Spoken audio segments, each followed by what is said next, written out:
Hello, this is Jason with Benelevate. Now, if you're pursuing PSLF, it's likely you're going to need to use an income-driven repayment plan to maximize your savings. So once you've figured out the plan you want to be in or need to update, you'll visit the page shown and linked here. Please note, going through this process is not going to make your payments begin before the CARES Act payment halt ends later this year. You'll still begin repayment with everyone else. First, you're going to select what you're doing here. Entering an income-driven plan for the first time, or submitting documentation to recertify, which is required annually to update your income and family details, or you're updating your income details because you need to lower your payment because your income is lower, or you're just changing plans. Then you're going to let them know if you work for a nonprofit or government organization, which the answer is certainly yes if you're pursuing PSLF. They'll ask you family size information, dependent children or other dependents, and whether or not you're married. Now, if you're married, you're next going to be asked a question around being placed on the ICR plan. You will not be placed on the ICR plan, so you'll say no here. And then after you upload your tax information, there'll be a couple more questions related to your spouse. Did you file jointly? Are you separated from your spouse? And can you get access to their information? At the end of this process, your spouse will need to co-sign, and this is the page. It's also linked here. That'll explain how the spouse can co-sign.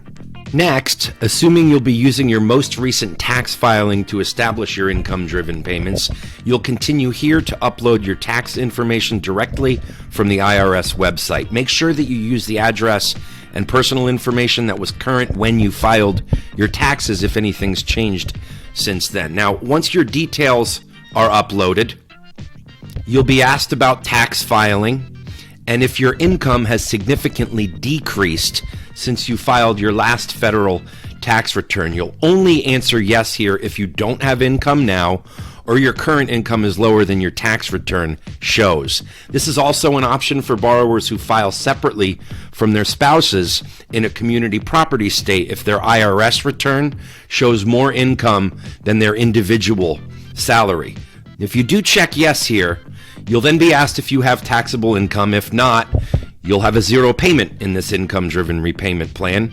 And if you do, you'll be asked to alternatively document income, and you'll follow those steps here.